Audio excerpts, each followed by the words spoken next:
Hola, this is Chelsea Manalo and I am representing Philippines. Today I am here with Denim Lovers. I am wearing...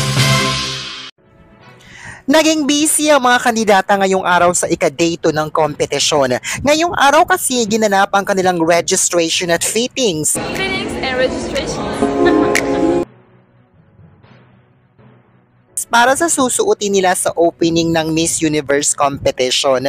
Ngayong araw din ibinigay sa mga kandidata ang kanilang mga official sashes. Matapos sumalang ang mga kandidata ngayong araw sa patalbugan sa Miss Universe Cosmetics sponsored shoots, sumabak naman sila sa patalbugan sa pag-aura, suot ang pasabog na Denim Lovers jeans outfit. Isa sa sponsors this year ng Miss Universe, kung saan ito raw ang susuotin nila sa opening.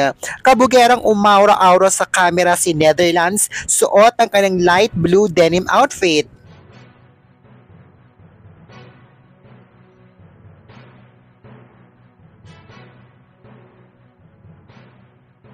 Very classy at elegant naman na umaura-aura si Great Britain, suot ang kanyang dark blue denim outfit.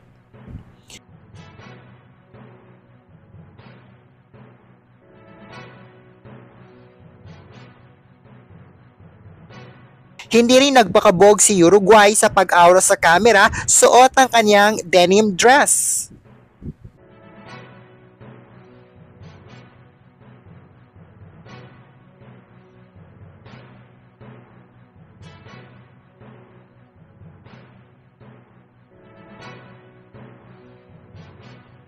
Kabugera din na umaura-aura sina Germany, Korea, Vietnam, suot ang kanilang napiling denim outfits.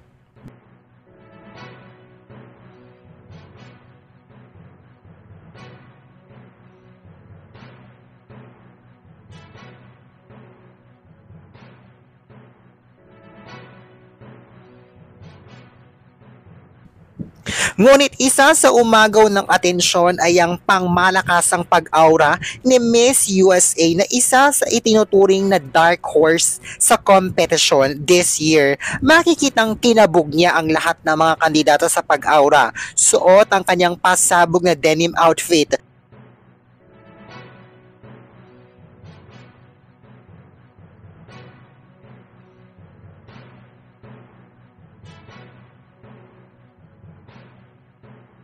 Nagpasiklab pa ito ng kanyang galing sa pagsasalita ng Mexican language.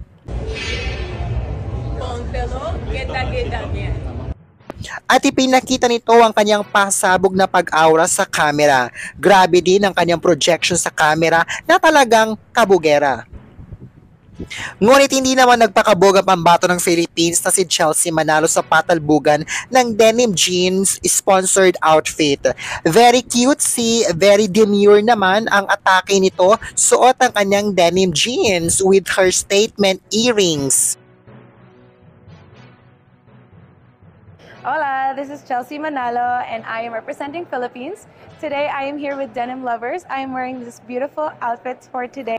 Nagpasiklab din ito ng pagsasalita ng Mexican language.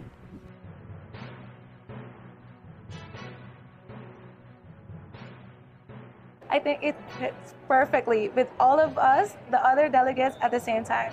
Pontelo, que te quede bien.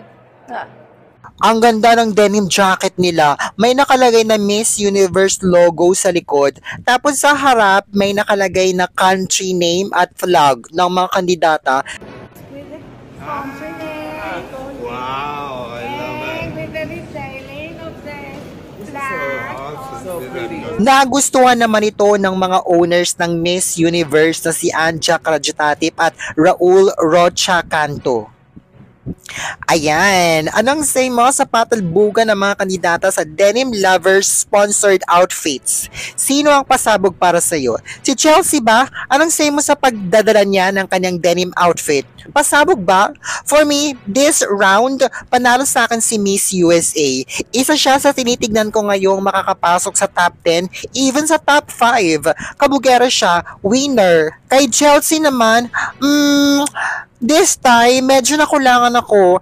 Ayoko kasi ng very cutesy, very demure. Gusto ko pasabog. Kasi Miss Universe to, di ba? Pasabog dapat. Pero ikaw, anong kanash mo?